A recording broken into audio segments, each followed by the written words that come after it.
So magandang hapon mga kamanok, no. So ang oras natin ngayon ay 3:40, 3:45 o 3 mag-alas 4. Bali naghihintay tayo ng oras. Bali kasi nagpapakain ako ng manok natin alas 5 sa hapon at alas 7 naman siya sa umaga. Ganun lang yung routine natin dito, no. Bali naglinis tayo ng ating paligid. Medyo may dumi pa nga eh. Pero susunod, bali Sabado ngayon, sa susunod lilinisin natin to. Tapos ayusin natin yung mga kanilang hawla dyan, paunti-unti lang. So ngayon ito lang muna yung ginawa natin. Nakatali sila, naka-scratcher. Ano mga manok natin dito, mga bago kong panimula yan. Maghihintay pa tayo ng babae.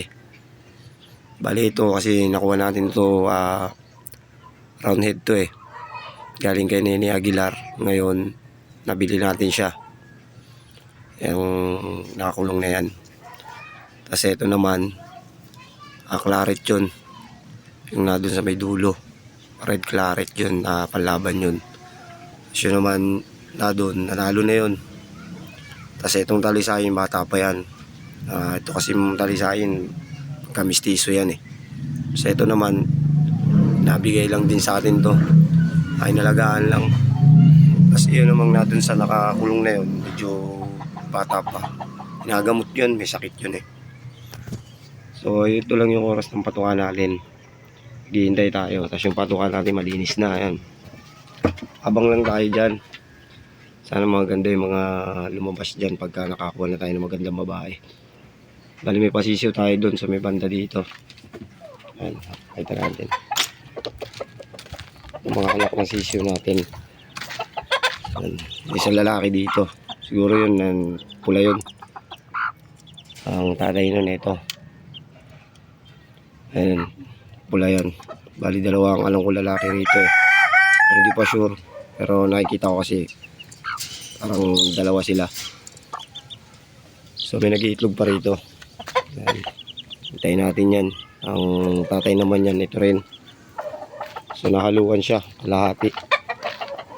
Ito yung tatay niyan, bali hati sila.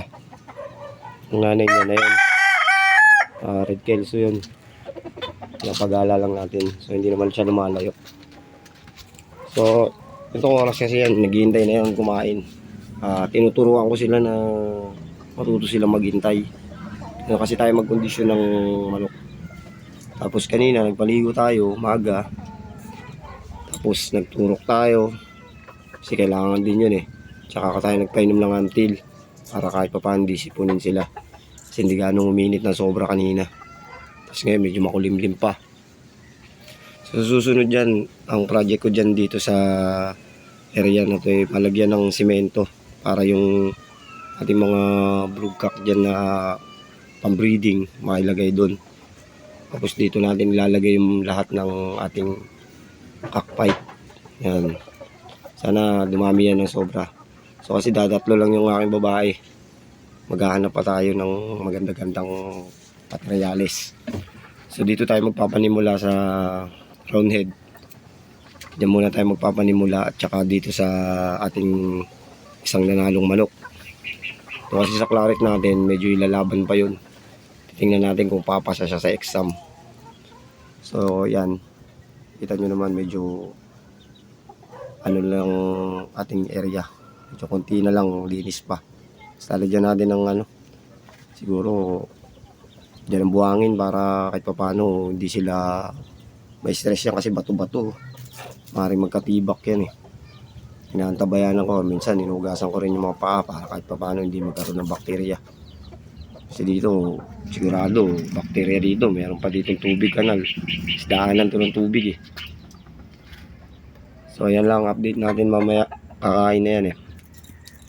Alas 5 isang oras pa eh, antabay lang tayo kasi alas 4 na. Pero kasi ang oras ng kain yan, so minsan talagang hihintayin nila yan. Yung kasi oras ng pagkain nila, habang pagkakain relax na, kasi hapon na yan. Yun lang yung ang tingin ko dito araw-araw para healthy naman yung manok. Kasi pag maaga tayo nagpakain, gagalaw-galaw pa sila. Tapos may stress pa kasi busog. So ngayon pag hapon na, diretso hapon na lang sila sa tulog. Sinantabayan na natin yung dumi. Kasi yung dumi niyan, katulad niyan, medyo nagba-brown-brown. Pero hindi naman siya totally pinapasukan ng bakterya. Siyang kadalasan may bakterya, kulay green, malapot, tas kulay brown na may basa-basa. So yun lang mga manok natin dyan, oh. Sana matupad natin yung pinaplano natin dito. Unti-unti lang kasi backyard lang to eh. Sana mapaganda ko to. Ito lang kasi yung kaya natin. So hindi naman tayo totally big time. Talaga lang mahilig lang tayo mag-alaga. Kasi nung panahon na nag-alaga tayo, medyo busy sa trabaho. Tapos yun nga, halos naubos yung manok natin, pabayaan. So ngayon, panibago na tayong palinya. Ayusin na natin ito ng maayos. Sana mabigyan tayo ng mga ganda materyales at makahanap pa tayo ng mas maganda. So yun lang, update ko na lang kayo pag yung papakainin na sila maya maya. So sa ngayon, ito lang muna, hintay-hintay tayo. Mamaya yan, sigurado pag ano yan, papakainin na yung mga gutom na yan. Sigurado na yan. Ako rin kasi nagpapakain dito eh. Wala na may ibang papakain kundi ako lang kasi mag-isa lang tayo na nagmamanok. So lang, update na lang natin yan pag ano, paano ko sila bigyan ng pagkain, bigyan ng tubig. At makikita natin dito sa video natin na to.